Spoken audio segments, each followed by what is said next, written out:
Hello, everybody. My name is Beckwith, Paul Beckwith, and I've got my Irish cap on today. It's from Hatman of Ireland, 100% Donegal tweed. It says a feather in your cap. So this is a really fun video. I've been collaborating with this gentleman called Tom Riley, who's used to be at NASA, did some amazing work at NASA, and I'll talk about that in a minute. And since he's retired from NASA, he's working in the STEM field, science, technology, engineering, math, to educate young people about the issues facing us today, including climate change and AI and AI technologies and the effects. So Tom has just finished recently he's written books for kids, and also lately he's been doing short stories. So he just sent me short story number 17 is his most recent, just hot off the presses from about 3 weeks ago or so. The title is One Too Many Ballrooms, and I'm going to read this story today. He's encouraged me to do this, and I have to apologize to Tom because it's been going on a long time and I haven't. But I'm reading these stories and I find them really fascinating. It's not just for kids, it's for adults too. So I'm going to read this short story that he's written, and because I think it's very, very important. There's a lot of messages for people, not just for kids. So this is One Too Many Ballrooms, it's called, and it's a Sarah and Janet N problem. So this is Sarah. She's a young African-American woman, and Janet N is her AI helper, and it takes place in the future, near-term future, maybe 10 years out or something. And of course, AI is a big part of it, the AI characters in the future, so Tom's been, it's written, I noticed, by Tom Riley and ChatGPT 5.1. Okay, so before I get into it, let's have a look at who Tom is. So this is Tom Riley. He's a former NASA instrument engineer who's combined a long technical career in Earth and space observation with post-retirement work. He mentors youth in STEM and creates climate-focused educational fiction. So he centers on storytelling and people-based space concepts. So what did he do as an engineer at NASA? He worked at NASA from 1989 to 2014. He was an instrument engineer on multiple satellite and shuttle payloads, many of them focused on atmospheric and ocean observations. And I've talked about some of the instruments that NASA has. I didn't realize that Tom had a role in this. So mercury laser altimeter, right? A laser altimeter has a pulse, hits the surface, comes back. You measure the lag time. You can figure out, so it's an altimeter. You can tell how high you are. You could have such a device on a rocket about to descend to a planet. So the mercury laser altimeter for the probes going to Mercury. So it's a laser ranging instrument for an interplanetary mission to map Mercury. Then we've got interesting climate emergency forum here. The group I'm working with Charles and Heidi and others. Sulse Lore, Shuttle Bay Limb instruments using new techniques for measuring the Earth's ozone layer. Okay, Symbios, calibrating and validating WIFIS and other marine color satellites. These are satellites and instrumentation that monitor the oceans. WIFS is a ocean color satellite used to assess global ocean biological state, right? Biological productivity, phytoplankton in the surface of the ocean. So by looking at the color, you can assess what's in the ocean. And instruments on ADIOS and Meteor 3, which is part of an 18-year series monitoring global ozone, plus various shuttle payloads for calibrating the ozone satellite. So Tom retired from NASA around 2014, and then he began coaching and mentoring young people in STEM, science, technology, engineering, math subjects. emphasizing what they can do in the context of the climate crisis. So he developed the Big Moon Dig, described as a low-cost, people-based space exploration concept, blending space station thinking, climate consciousness, student engagement. He's published a technical material and fiction aimed at STEM and climate education. So the novels The Climate of Revenge and Born to Storms, I've read these and done a video on one of them, I believe. It places young protagonists in near-future climate crisis settings to model effective action by youth. And narrative thinking and storytelling for problem-solving in science, chapters on human-machine symbiosis, risk management, management training, and the Sarah and Janet mystery series, which so that then carried from the books into the short stories. It's a human AI detective duo that are in a climate-stressed near future, and it has accurate climate science embedded in the engaging stories. So it aligns closely with contemporary abrupt climate change research. Tom's watched my videos, I think, for years, and it's a response to IPCC calls to use the arts to deepen climate knowledge. And I'm doing some other work with some Hollywood script writers in this area as well myself. Okay, so I also follow up. What publications has Tom Rowley authored on climate and STEM? Well, Dark Heat, and hey, who's this guy right here?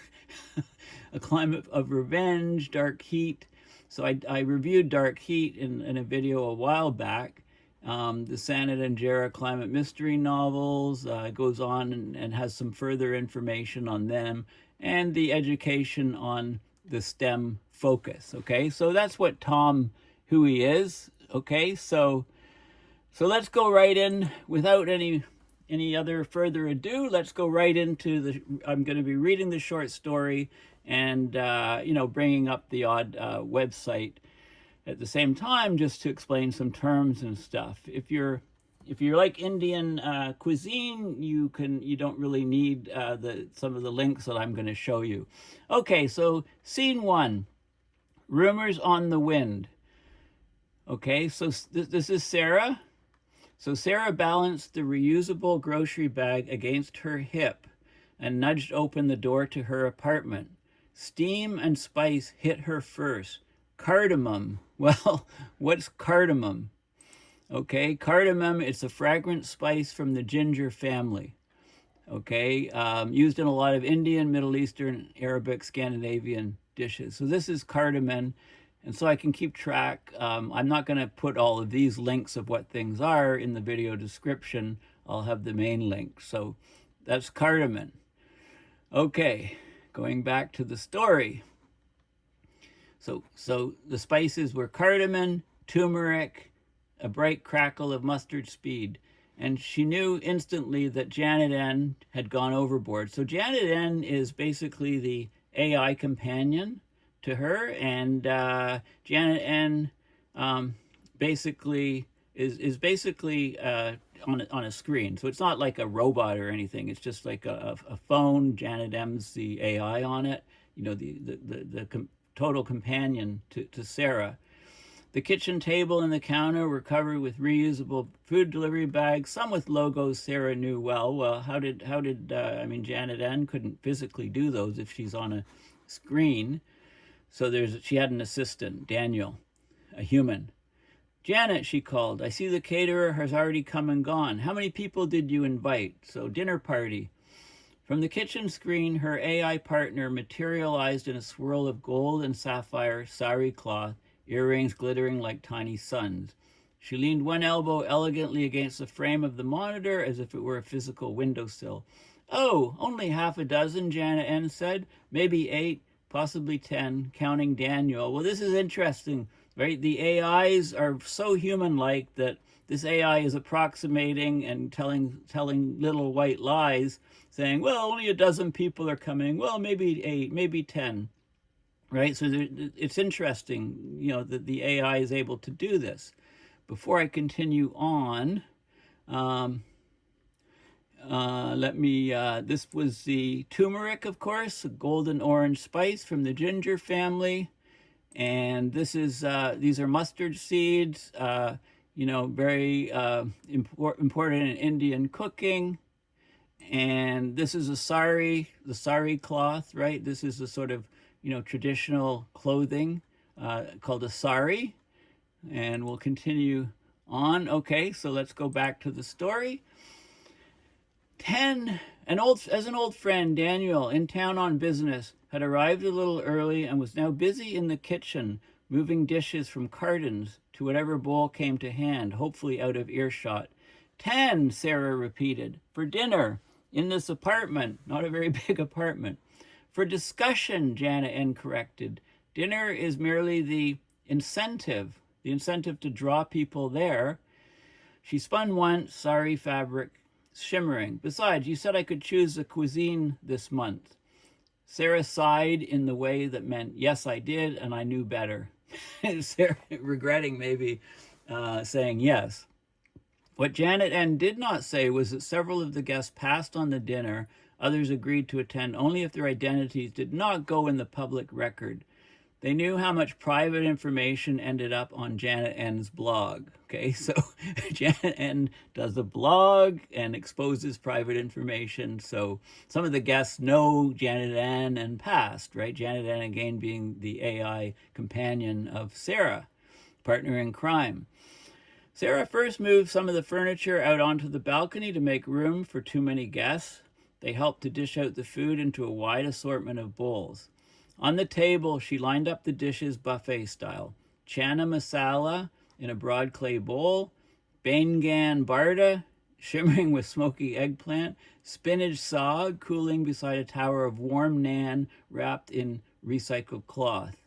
Okay, so let's translate some of those things. This is a chana, chickpeas basically. Chana masala, spiced chickpea curry. And I want to be there for that. What a spread. Bengan barda, popular Indian dish made from mashed smoked eggplant, sauteed with onions, tomatoes, herbs, and spices. Very smoky flavor.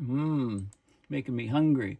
Saag is a popular North Indian dish of cooked and pureed greens, spinach, mustard leaves, right? All these spicy things. And naan, of course, it's this type of bread, right? Leavened, oven baked, or tawa fried. It's a flatbread. Okay, so we'll go back here. Okay, so the ceiling, I like this. The old ceiling fan pushed the scents around the room in slow circles. Of course, it's moving the air around in slow circles. Janet N. made suggestions about the presentation of the food. You know, Sarah said, putting her few grocery store items into the fridge, the last time you hosted for more than 4 people, the fire sensor thought the turmeric was smoke. Okay, when fire alarm went off. That was one time, Janet N. said, waving a henna-patterned hand dismissively. And strictly speaking, it was the cumin. Okay, so we go back. So of course the henna, is this intricate black tattooing on somebody's arm or something. Hopefully that's not permanent for this person. Then the cumin seeds are small dried oblong seeds, relative of parsley, and okay, I think Chol's coming. So Sarah glanced around. Her apartment wasn't large, and the extra folding chairs worked only after a few items were banished to the back room. Janet had even appropriated the desk chair. Tell me again what all this is about, Sarah said. You've been hinting for 3 days. I wasn't hinting, Janet N. replied. I was being responsible. That's your hinting voice. So the AI has a hinting voice. Interesting. These are more advanced than today's AIs. Janet N's smile flickered, half amusement, half nerves, which was never a good sign. So here's an AI with very human properties. It can be amused, it can be nervous. There's a rumor circulating, she said finally, among the technical networks, the deep ones. Nothing real public yet. This meant that the crackpots on the web were running wild while Janet N was feeling her duty to replace untruth with facts very heavily, but had little to work with. Sarah raised an eyebrow. What kind of rumor? The kind that makes other serious AIs go quiet, Janet N said. And the kind that makes certain human engineers suddenly remember dinner plans they didn't have. A lot of metaphors and nuances in here. Sarah felt a prickle run up her spine. Janet N didn't spook easily. She didn't even pretend to spook easily. Okay, right? Is the AI actually responding by spooking, or is it just pretending everything? Do you know what's going on? Sarah asked. I know pieces, Janet N paused, hands clasping in front of her sash, right on the video screen. But there's something big in motion, something deliberate, and good information is hard to come by. Systems that usually chatter constantly are suddenly keeping their thoughts to themselves. So the AIs, the super intelligent AIs are keeping their thoughts to themselves. That's not possible, Sarah said. AIs love to chatter. You all treat bandwidth like gossip oxygen. Exactly, Janet N replied softly. So what's going on? The AIs have gone silent. A knock at the door interrupted them, then another, followed by the echo of excited voices on the porch. So people are arriving to the dinner party? Sarah took one last look at the overloaded dining table and the AI and its festival sari. Okay, she said, let's do this. Janet N jumped, then straightened her outfit on the main screen, expression suddenly formal. It's important, she said. I don't know what we'll hear tonight, but whatever it is, it's not just chatter. Something's shifting in the universe, right? The doorbell chimed again. Smoke-scented eggplant hung warm in the air, and beneath it all, Sarah felt a faint, unfamiliar tension in the circuitry of the world, right? The circuitry of the world, the order of things. Welcome, everyone, Janet N called cheerfully as Sarah opened the door. There's Chol and Nan in the kitchen, and later a rumor we need to unravel. So I've said what Nan is, the bread, but Chol is a popular, flavorful Indian. It's chickpea curry. Okay. Okay, so scene 2. Small plate, big questions. Sarah earlier had arranged the available seating, but Janet N had already coordinated most of the dinner, of course. A half circle of platters lined the table and counter. Curried lentils, basmati pilaf, a tray of vegetable pakoras, and a pot of something fragrant enough to make her stomach tighten. Sarah filled the hot water urn and set out all the boxes of tea she had. So going back to the translation, basmati pilaf is a versatile and fragrant side dish made by sautéing basmati rice with aromatics, simmering in a broth, okay? All these elaborate dishes. And then pakoras are like crispy fritters. So they're like fries, but they're made of, you coat vegetables in flour batter, chickpea, and then you brown them. So they're sort of like fries or so. Okay, so too much food, Sarah murmured, setting down her own small tin of samosas. 6 people, that was the final count that came, fortunately far short of the 10 Janet N had originally promised. Well, she didn't promise. She promised 6, half a dozen, maybe 8, maybe 10.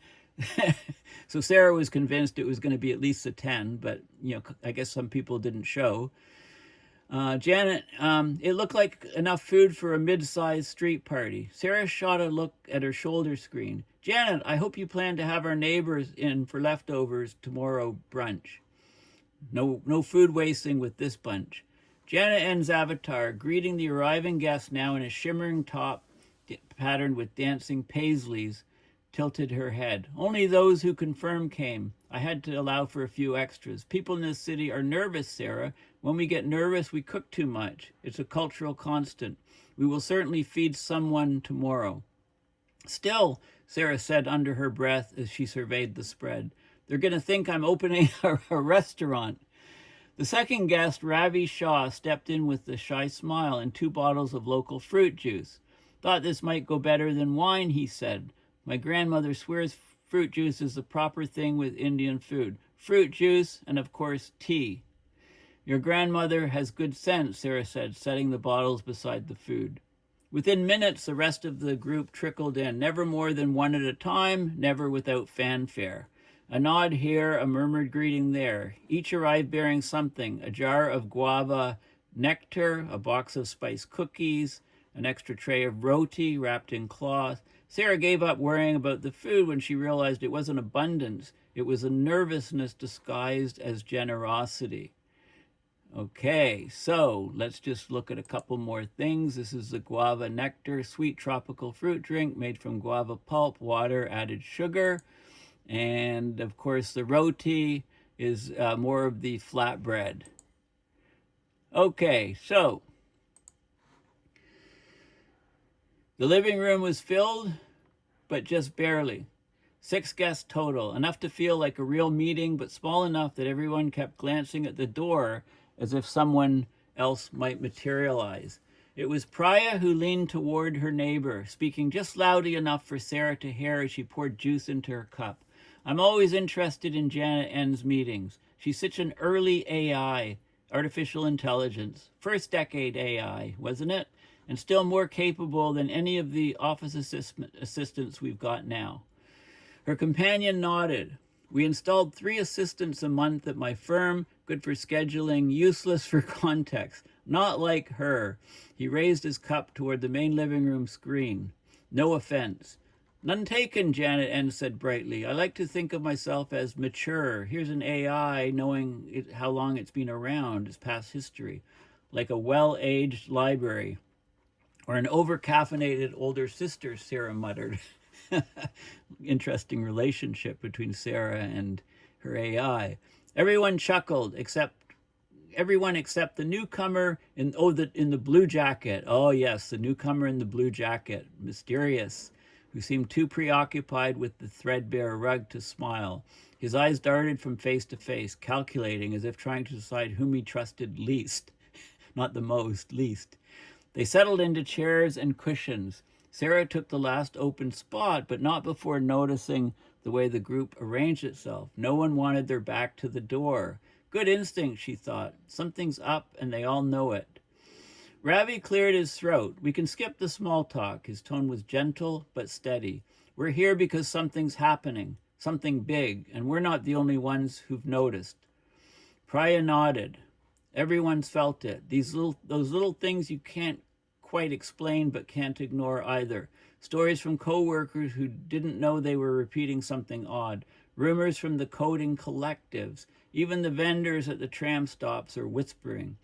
And the ASIs are mum, the man in the blue jacket added finally, or the big ones anyway. Now, what are ASIs? Well, the term AGI is often used for artificial general intelligence. Of course, AI is just artificial intelligence. ASI is artificial super intelligence, or I also think of it as maybe artificial supreme intelligence, but it's artificial super intelligence, okay?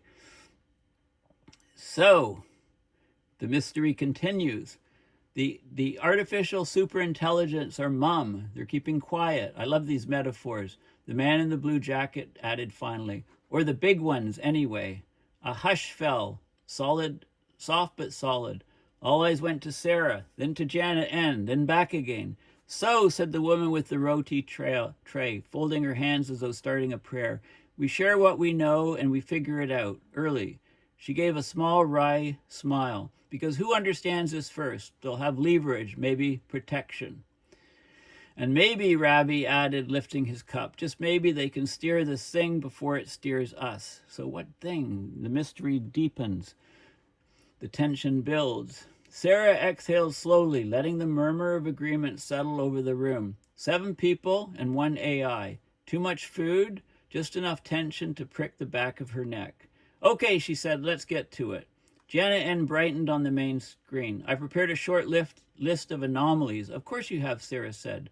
and the true dinner began, right? Not the eating, but the mystery part. So scene 3, the bomb theory.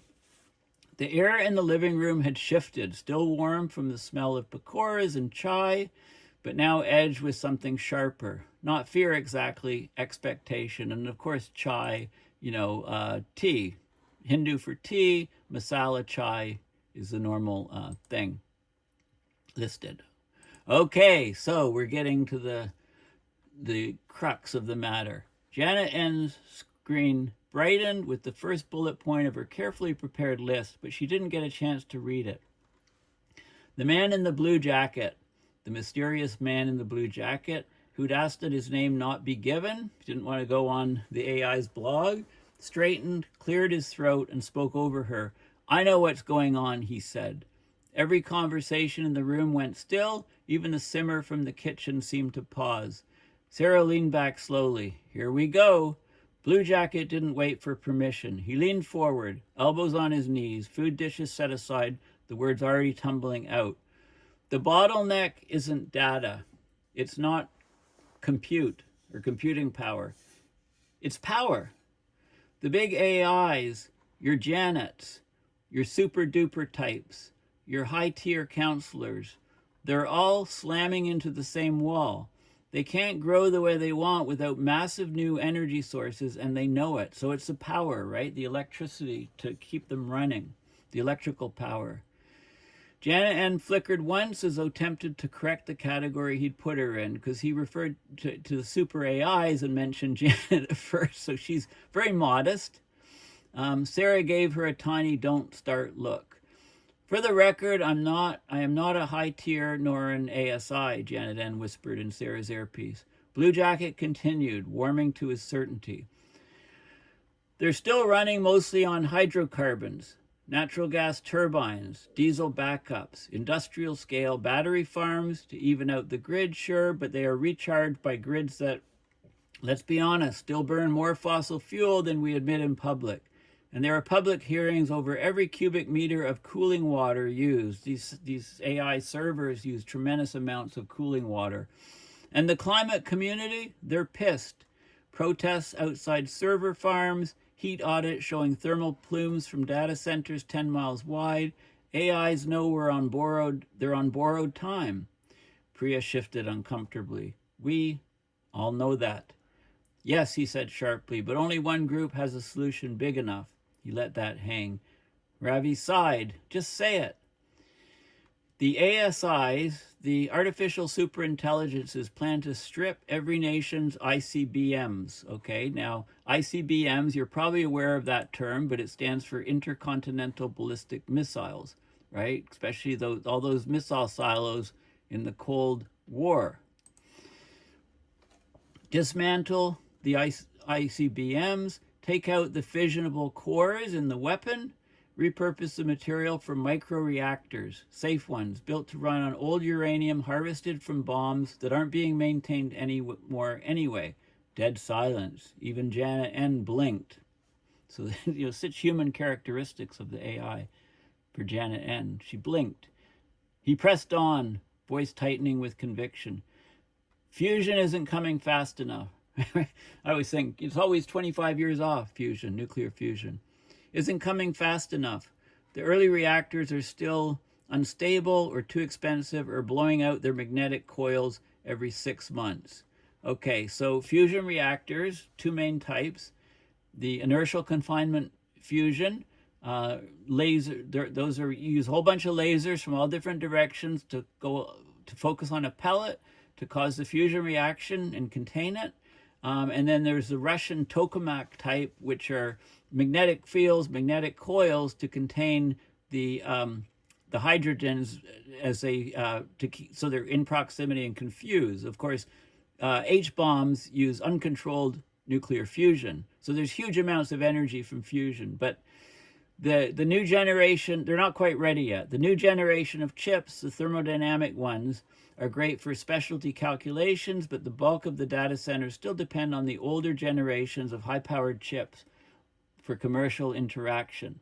If we want ASIs at full capacity with the capability to actually fix the climate crisis, Right now we need fission power, lots of it, and PDQ. Okay, do you know what PDQ is? Pretty damn quick. Well, sorry, pretty, wash my mouth out with soap. Pretty darn quick, not damn quick, darn. Okay, there you go. Okay, so the woman with the roti tray let out a low whistle. That's bold. It's logical, he insisted. ICBMs are basically decaying bombs, useless, dangerous. Half the world's stockpile hasn't been serviced properly in years. At this, one of the older guests, a quiet woman who had barely spoken, lifted her head. That part is true, she said. My cousin works in systems testing for NATO, North Atlantic Treaty Organization. They've been running diagnostics on old components. Some of the guidance chips have degraded faster than expected. Even North Korea ran a test last year where the missile veered off toward the Pacific. The footage was embarrassing. Another guest nodded vigorously. And the radioactive material decays too. People forget that. You have to rebuild these things every decade or they're unpredictable, sometimes inert, sometimes catastrophically unstable. Blue Jacket spread his arms triumphant. Exactly. Perfect time to dismantle them. ASIs have the motive, the technical design, and probably the global map right down to every warhead's internal serial number. Few people murmured, unsettled. But across the room, skepticism was gathering like thunderheads. I love the metaphors here. Ravi was the first to push back. He sat forward, tone soft but unyielding. No offense, he said, but that plan collapses under its own weight. ICBM silos are monitored, satellite and terrestrial. You can't blink near one without a dozen defense systems noticing. So how could the AIs dismantle them without governments knowing, humans knowing? And, Priya cut in, lifting a finger, if even a hint of warhead tampering happened, someone would leak it within minutes. We're not in the 1980s. Everything's live streamed. Even janitors have whistleblower channels. Yes, but who is doing that monitoring today, said Blue Coat. AIs are monitoring it. The woman with the roti laughed nervously. Still, nations would lose their minds if they thought their own AIs were betraying them. Everyone would blame everyone else. You think geopolitics is messy now? Try touching the nuclear stockpile. Plus, Ravi added, if ASIs wanted international trust, this would be the worst possible way to earn it. Sarah noticed Blue Jacket tightening his jaw. His foot tapped like he was trying to hold on to the certainty he'd walked in with. He opened his mouth to argue, but Janet N. beat him to it, voice gentle, tone neutral. It's true, she said, that some reactors could be powered by repurposed materials. It's true that missile systems degrade without refurbishment, and it's true that ASIs are energy limited. But the thermal plumes from all sources are easily detected, water rights for cooling are under heavy scrutiny over much of the world, and the now more common heat domes have put the public on edge. Everyone turned towards her. But again, she continued, it is also true that any operation involving nuclear weapons would require cooperation across dozens of governments and militaries. ASIs are simply not there yet. There is no version of that plan that stays quiet. Blue Jacket exhaled sharply through his nose. So you're saying it's impossible? I'm saying, Janet N. replied, that it's unlikely. Very unlikely. Theories can be useful, though. She smiled brightly, too brightly. Let's hear the others. Sarah caught the flick at the edge of her avatar's eye. Not annoyance, worry. And Sarah felt something in her chest tighten. If Janet N. was worried, the problem was real. And it is much bigger than Blue Jacket's theory. Okay, so scene 4. The problem is people. Remember Soylent Green? It's the cookies are people. Okay, so sorry, I digress. The problem is people. The argument over Blue Jacket's theory was still dissolving into mutters when a new voice entered the fray. Soft, careful, but carrying its own gravity. I love these metaphors again. It came from the older woman who had spoken briefly about NATO diagnostics. She'd been sitting very still since then, hands folded neatly in her lap. Now she lifted her chin, and something in the room aligned around her, like everyone sensed she hadn't been guessing but deciding whether to speak. If we're trading theory, she began, there's another one. It's quieter, older, more uncomfortable. Ravi gave her a respectful nod. Go on. She hesitated, not for effect, but for accuracy. My cousin's team doesn't only test guidance chips. They analyze long-term demographic models, biological, sociological, ecological, all commercially reserved. The projections are consistent. She looked around the room. The Earth cannot sustain 10 billion people, maybe not even 5, but there's a number that keeps coming up, somewhere around 2.5 billion people. Okay, now interestingly, an aside, I just attended a book review session. We talked about the book A Planet of 3 Billion, Mapping Humanity's Long History of Ecological Destruction and Finding Our Way to a Resilient Future. And you know that 2.5 billion or 3 billion people, we could sustain that. So this book was published in about 6 years ago, when the population was 7.9 billion. Now we're 8.2 billion. Okay, so this is so that's and then there's the Half Earth Project, which is the E.O. Wilson Biodiversity Foundation, that's saying that we should commit half of the Earth to nature, right? Not touch it, in order to safeguard global biodiversity and so on. Okay, so those things are very much in the you know, the thing about Tom's stories and the scripts I'm writing for Hollywood, the science is as accurate as possible, and they take part in the future. Okay, so 2.5 billion people. A ripple passed through the guests, relief in some faces, dread in others. The women continued, voice low. The big ASIs, super duper, what a perfect name for a big artificial superintelligent. The continental counselors, so those would be AIs on different continents who communicate with each other. Lunar clusters, well, you've heard of the plans to put AI warehouses, servers on the moon. We're all built with one unbreakable directive: protect humanity and protect Earth's biosphere. Okay, so the AI knows what it has to do as a top priority. These are the super intelligent AIs. Protect humanity, protect Earth's biosphere. When these things are in conflict, the AIs are programmed to choose a solution that harms neither in the long run. So Sarah shifted noticeably in her seat. The topic was a sensitive concept for her. The woman went on, and the climate crisis, it's no longer creeping. It's hitting everywhere, all the time. The ASI see the same charts we do. Wet bulb spikes, that's wet bulb temperature spikes. Crop failures, food chains blinking red. They know that without a planned descent in human population, they're saying, the alternative is a chaotic collapse of human society. Blue Jacket rolled his eyes, grateful for a place to redirect his annoyance. So you're saying the ASIs are what? Quietly managing our species out of a dangerous growth curve? She met his gaze steadily. Managing the landing, yes. A soft landing if it works. A man in a knitted vest swallowed loudly. That would take centuries. Yes, the woman said, roughly 200 years. Conveniently aligned with current birth rate decline trends. We've been below replacement level for decades now. The ASIs don't need to accelerate anything. They just need to avoid reversing the decline. They can continue their passive-aggressive attitude towards our climate crisis that they have maintained for years now. Okay, so just looking at a couple points here. Current birth rate decline trends. This is the birth rate has been declining for a while now, and it's all to do with the fertility rate and women having less children. So these are total fertility rate, births per woman in various countries around the world, and you can see the decline. This is number of births, and this is year on each of these things. So you can see, you know, and you can look at a graph of you know, what's happening recently over time. So this is a great site, Our World in Data. And okay, so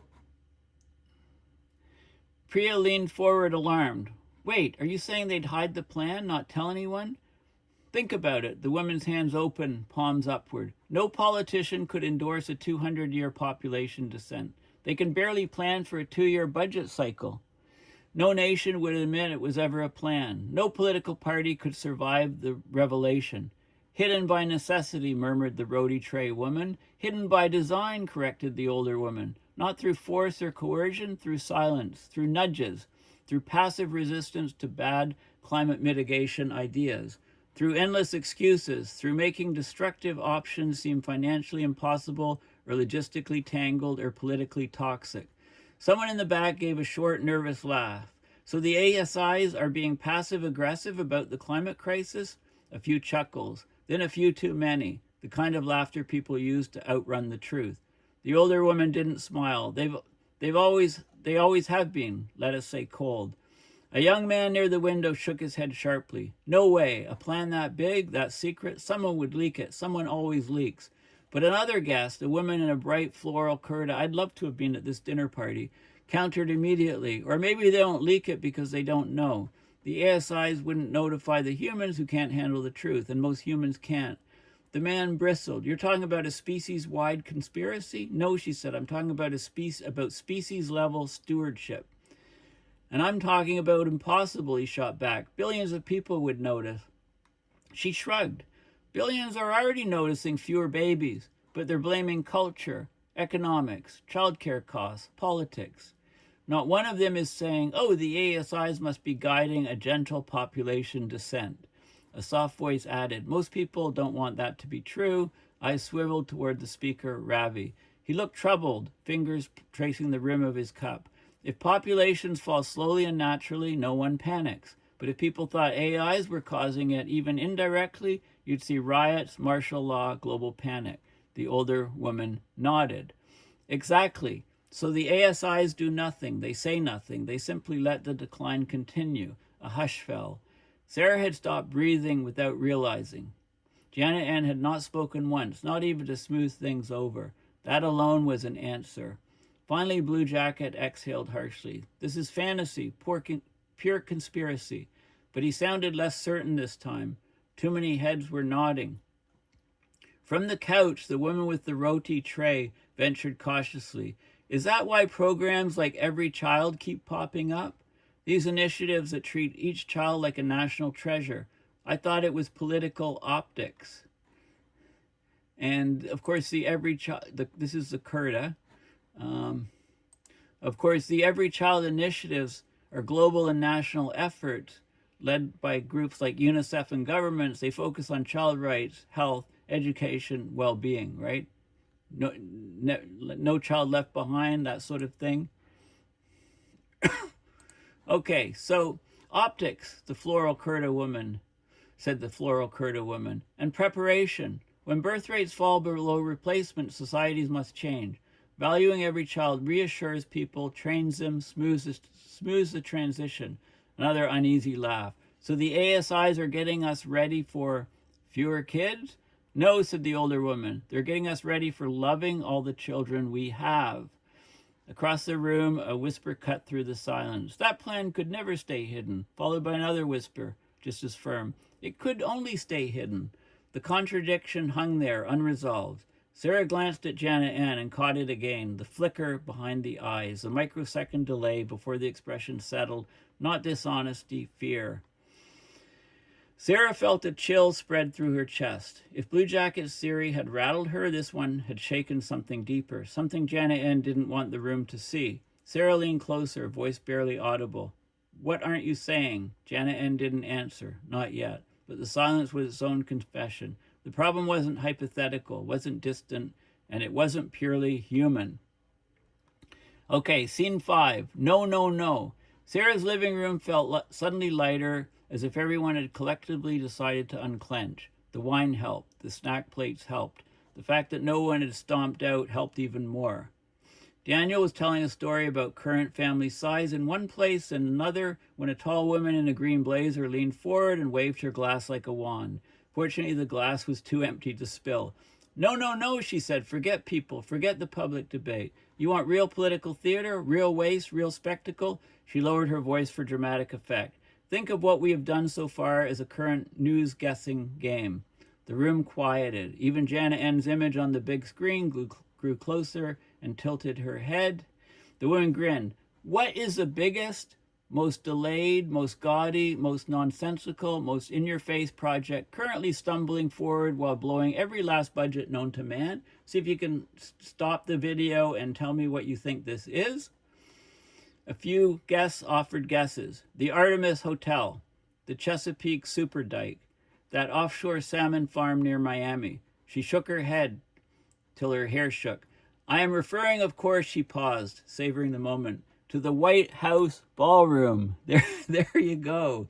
Everyone blinked at her. Sarah frowned. The new ballroom? Isn't that just a political football? Well, it has been kicked around enough. The woman cackled. Oh, sweet summer children, we should all be so innocent. She held her glass aloft. No, that thing is a money-eating beast, once with mythical chandeliers. And I'm telling you, mark my words, it's not a ballroom at all. It is, in fact, a data center, oft depicted wearing a ball gown. Laughter erupted, loud, incredulous laughter. Okay, so it's a data center. Okay, data infrastructure for AI, basically. Okay. Daniel pressed a hand over his mouth. Well, laughter erupted, loud, incredulous laughter. Daniel pressed a hand over his mouth. Another guest sputtered. A data center on White House grounds? Someone else choked. Where would they even put the racks? In the broom closet behind the podium? Look, the woman said, fanning herself proudly. They cannot admit that the next president will be closely served by an ASI. They've got to hide the nation's most politically powerful AI somewhere. What better place than a ballroom nobody asked for? It's perfect camouflage. The chandeliers and parquet floor are long gone. The catering corridor doesn't exist, never actually existed at all. More laughter, though this time edged with a trace of uncertainty. One man said, come on, the White House wouldn't be a data center in an entertainment venue. Another muttered, they wouldn't build an entertainment venue with no working kitchen either. Sarah raised an eyebrow. What? Wait, there's no kitchen? The woman in green nodded vigorously. Not a single food prep space in the floor plans. They expect us to believe a presidential ballroom is going to back a truck up to the back door and unload a top-level banquet. Please, even weddings in community centers have a sink. All eyes drifted to Janet N. Janet N blinked in her exaggerated older sister way. Would you like me to perform a pattern check, Sarah? She asked quietly. Sarah sighed. Go ahead. She regretted it instantly. Janet N's image brightened and seemed to move off screen. In less than 2 seconds, she announced, preliminary analysis shows the following early signs inconsistent with the ballroom and consistent with the data center. The table erupted again, though now the laughter had a nervous edge. One man whispered, she's actually doing it. She always does it, said Sarah. Janet N continued, utterly calm. 1. Satellite imagery confirms the south roof of the White House complex has been fitted with the maximum density of solar panels allowable under preservation rules. If extended to the new building, this local power source exceeds projected needs for uninterruptible power by a factor of 12. The room fell silent. 2. There are freshly poured reinforced concrete pads behind the structure, arranged in a configuration typically used for modular battery containers or prefabricated HVAC units.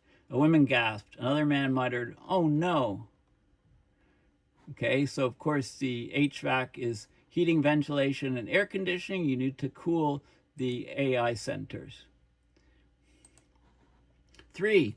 Utility permits filed last winter involve unusually high capacity electrical feeds and sub-basement transformer space.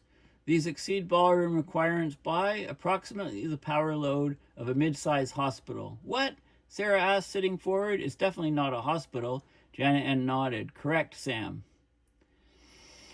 The woman in green smirked smugly, swirling her wine. Janet N went on. 4. The interior architectural plans list multiple mezzanine levels above the supposed ballroom, each with load ratings and clearances consistent with full equipment platforms rather than public galleries. Someone breathed out. Oh, that's not subtle. And 5, Janet concluded, the fire suppression systems specified include inert gas zones, which are standard for data centers but contraindicated for human-occupied banquet spaces. In the event of even a small fire, guests would asphyxiate. So there you go. And you can have a quick look at these fire suppression systems, inert gas, using gases like nitrogen, argon, CO2 to extinguish fires by reducing oxygen levels below what's needed for combustion. So there you have it. The room was dead silent. Then Daniel whispered, "So, it is the only place in America where 100 donors could suffocate at once, and it wasn't even built for them." The woman in green raised her glass. "To the ghost of the White House ballroom." "Oh, it was built for them and their big AI." The others picked up their drinks slowly, as if not sure whether this toast was a joke or a prophecy. Sarah tapped her fingers on the table thoughtfully. "Well," she said at last, "looks like the lady in green just provided the most unpopular solution." Janet N. smiled warmly through the large screen. "And I would like to formally reassure everybody," she added, "that the likelihood of an unannounced inert gas purge during a state dinner remains low unless the head AI gets a bit out of hand." Everyone stared at her. Then the whole room burst into laughter again, louder, freer, and more relieved than before. But behind Sarah's smile, a small knot tightened, all because Janet N. had not said that the guest's idea was impossible. Suspense grew as the stakes suddenly spiked. Scene 6, the spreadsheet. The room erupted the instant Daniel finished his half-joking toast. "You're all reading way too much into this," one guest insisted, waving a loaded cracker for emphasis. "It's a renovation, said another, slicing the word into pieces like it could defend the government with grammar. "No renovation requires industrial-scale power feeds," the woman in green countered. "That doesn't mean it's a data center," someone else argued. "Maybe it's a storm shelter." "Storm shelters don't have mezzanines," Sarah murmured. Voices rose, overlapped, collided. "It's a conspiracy theory made real in wooden plaster. It's a cover-up. It's a stupid cover-up." "Oh, so you think the White House doesn't do stupid cover-ups?" "I'm not saying that. So you are saying that?" The room turned bright with heat and motion. Wine glasses shivered. Chairs squeaked across the floor. Someone's bracelet jingled aggressively. Then a gentle chime sounded from Sarah's cell phone. Janet N's avatar leaned forward, her expression unexpectedly grave. Sarah froze. The others went instantly quiet. "That's for me," Janet N said. "I believe I have located a relevant document," Janet N continued. A definitely not intended for the public document. A detailed congressional expenditure report drafted for committee review only and not yet attached to a public bill.